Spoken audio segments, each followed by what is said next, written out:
Turns out Clarence Thomas isn't the only Republican-appointed Supreme Court justice with a Republican billionaire buddy. Senate Democrats are now fast-tracking a vote on legislation for ethics reform at the Supreme Court after revelations in ProPublica that Justice Samuel Alito failed to disclose a luxury fishing trip to Alaska in 2008 with a Republican billionaire mega-donor. Samuel Alito also failed to recuse himself from several cases involving Paul Singer that came before the Supreme Court, including one case in which Samuel Alito voted with the majority to award Paul Singer's company $2.4 billion. Ethics experts tell ProPublica that Samuel Alito appears to have violated federal law by failing to disclose the private jet travel. Samuel Alito tried to defend himself in a bizarre rebuttal in the Wall Street Journal instead of responding to ProPublica directly. He disputes that he needed to recuse himself from any of the cases involving Paul Singer, saying that he spoke to him, quote, on no more than a handful of occasions. He attempts to claim the private jet travel is covered by personal hospitality by claiming its definition in the dictionary counts as a facility. And he downplays the cost of the jet, saying Paul Singer, quote, allowed me to occupy what would have otherwise been an unoccupied seat on a private flight to Alaska. After Samuel Alito's op-ed was published, Senator Sheldon Whitehouse tweeted, quote, oh my, the questions. First, who orchestrated this weird rebuttal with the infamous WSJ polluter page? And did Alito get help from a PR firm? If so, who paid? Senator Sheldon Whitehouse has a lot more questions for Samuel Alito. He joined the program last night, but breaking news got in the way. So, back again to make sure we are asking all the questions about Samuel Alito's Republican donor friend is Democratic Senator Sheldon Whitehouse of Rhode Island. He's a member of the Senate Judiciary Committee and host of the Making the Case podcast. Senator Whitehouse, thank you very much for coming back. Walk us through all the questions you have about the Alito scandal. So the scandal we need to understand better, and we need to get real answers, just the way we need to get real answers from Clarence Thomas. But the excuses that Alito made are so preposterous that they're almost incriminating themselves. This business of an airplane is a facility. I mean, Jonathan, how many times have we traveled on planes, and has anybody ever called it a facility? And by looking at a plane as a facility, not the hangar, not the airport, but the plane as a facility, he steered everybody away from the actual text of the actual personal hospitality rule, which limits it to food, lodging, and entertainment. That's pretty dispositive. It's not allowed to count jet travel as personal hospitality, even if you call a jet a facility. And he goes on to fuss about his hotel room being not nice enough. You're on a fishing trip, for Pete's sake. The hotel room isn't the point.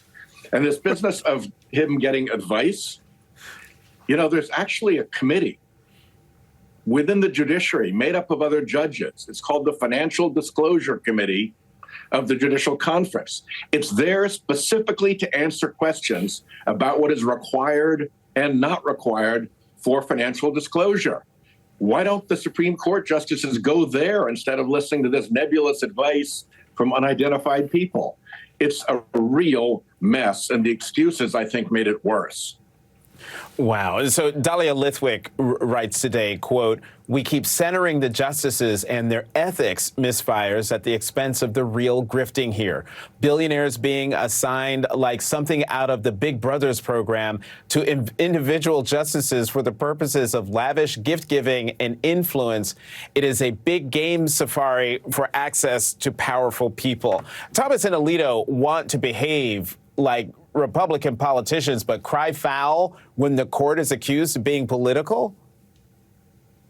Well, I think you have to look not just at Thomas and Alito. They've got their ethics problems, and we're going to get to the bottom of those.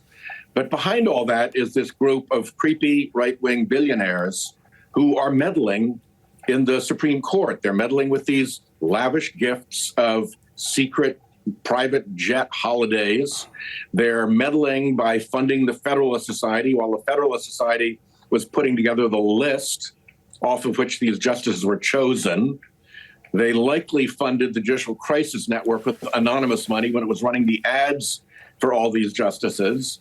And they're behind a whole array of front group amici curiae, friends of the court, who file briefs in coordinated flotillas without disclosing who's behind them, hidden by dark money. So the role of these right-wing billionaires extends throughout the judicial selection process, the judicial nomination process, the actual argument in the courtroom, and now we find out these appalling, undisclosed, repeated gifts. Well, Senator Whitehouse, the hub of all of that activity is a man by the name of Leonard Leo. I mean, he's the one who organized the trip with Justice Alito and Paul Singer. He's quickly becoming a larger household name. He's a household name in conservative circles. Is there a way to curb what he does? Yes, but first we have to understand it. So we need to ask questions about things like the contract of his public relations company with Justice Thomas. So that when Justice Thomas sells his book, or when Leonard Leo perhaps organizes billionaires to buy 1,000 copies of his book, the royalties go straight into Justice Thomas's pocket. Nobody's looked at that yet. We need to understand that deal and what has resulted from it. We need to understand how it is that Leonard Leo got into that painting with Harlan Crow and with Justice Thomas. There's an operation that is going on here. We've seen a couple of flashes of evidence about it, but we really need to have a complete understanding of it. And at the moment, it's the Chief Justice who is obstructing the investigation.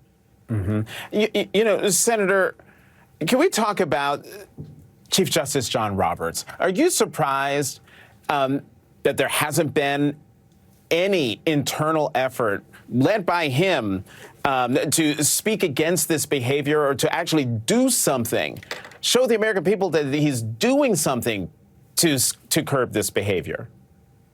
Absolutely. When the Dobbs opinion leaked, and when the right-wing Federalist Society judges thought that this was done or wanted to pretend that this had been done by the liberals, boom, what do you get? An instant investigation. Now, they made a botch of it because they didn't know what they were doing, but at least they realized that this was something that needs investigation. Here's a really simple question. What did Justice Thomas know about his wife's insurrection activities when he decided not to recuse himself from the January 6th case?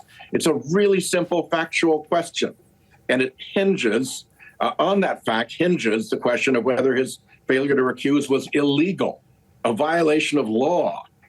And that question has never been officially asked of Justice Thomas. Nobody went and sat down with him and said, sorry, Your Honor, this is going to be, a little bit awkward for a minute, but we got to get a statement from you. Tell me what you knew and tell me when you knew it. And by the way, this statement is being recorded. So if it's a false statement, there will be consequences. Senator Whitehouse, let me get you on one more thing real quickly. The Senate Judiciary Committee will vote on your ethics reform bill after the July 4th recess, but Senator Mitch McConnell, the minority leader, has vowed to block its passage in the Senate. If that does indeed happen, what can be done to reform the court if Republicans don't get on board? Well, I think, first of all, continued public pressure and concern is really, really important. Second, we've got an election coming up.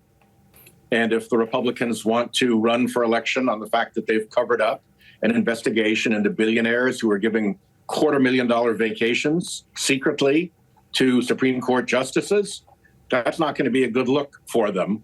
But I think most of all, that body I was talking about, the Judicial Conference, that is made up of other judges, not Supreme Court justices. It only has one Supreme Court justice on it, and that's the chief who chairs it. All of the others are regular judges who know that what the Supreme Court justices have been doing is wrong, who know that what they've been saying about it is ridiculous, and who resent the imputation that they might be doing the same thing. They're not. Nobody else is doing this stuff. This is a uniquely bad behavior confined to the justices of the Supreme Court, and it needs to be investigated, and it needs to end. Senator Sheldon Whitehouse of Rhode Island, thank you very much for coming back to The Last Word.